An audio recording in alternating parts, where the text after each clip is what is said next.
Hey students, this is your Skills Review 2 video for 9/8. This was the activity we did after our test on Tuesday and to get you ready for the upcoming unit that we're going to be studying.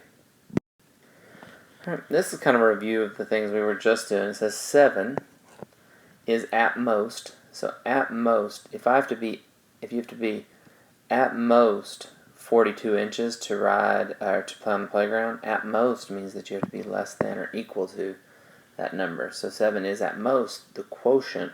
Quotient means divide. So we're going to divide D by -5. Okay? You guys know I like to flip-flop these, and I like to put my letter on this side. So that would be D is -5. 7 goes over here. When you flip-flop it, you have to change the symbol to the other way. Right here we have a divide by -5, so to undo that, we're going to multiply by -5. Those cancel. D, 7 times -5 is -35. When we multiply or divide by a negative, we have to flip the symbol again. So this is D is less than or equal to -35. This next one says we're going to evaluate these expressions for when x is 2. So that means everywhere there's an x, we're going to put in a 2. So this will be 2 over 2 plus 5 times 2 minus 7. I put that in parentheses. 2 divided by 2 is 1. Plus 5 times 2 is 10, minus 7, 1 plus 10 is 11, minus 7, 11 minus 7 is 4. So just plug it in and solve it. And this is just simplification. You do the top, -3 and -9. You borrowed $3 yesterday, you borrowed $9 more, that's -12. Here, minus minus gets changed into a plus, so 8 plus 7 is 15. And then we just need to reduce this. We could use our calculator. You could type this in and hit Math 1 Enter and it would reduce it for you. Or we can see 3 goes into here 4 times, and 3 goes into there 5 times, so -4/5. And this again is some stuff we were just studying. We have a double rainbow here. 5 times 2x is 10x. 5 times a -4 is -20. We'll distribute the -3. -3 times x is -3x. -3 times -2 is +6. Bring down the equals 4x minus 2. 10x minus 3x is 7x. -20 plus 6 is -14 equals 4x minus 2.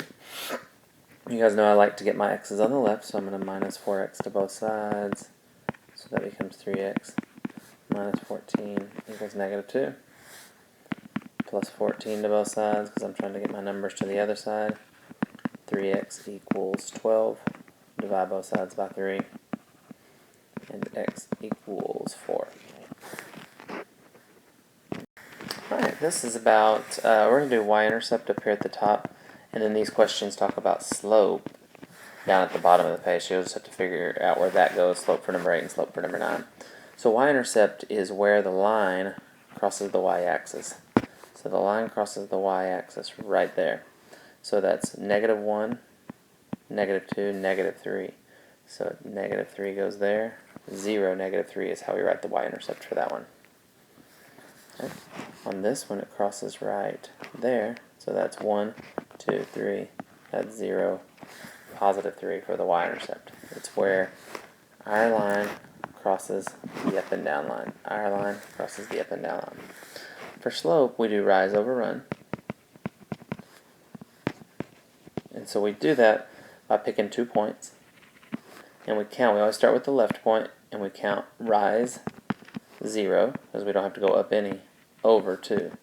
So 0 divided by 2 is 0. This has a 0 slope because it's a flat line. There's no slope to it. And this one, here's a good dot right here. So I start with the left. I'd go down 1, 2.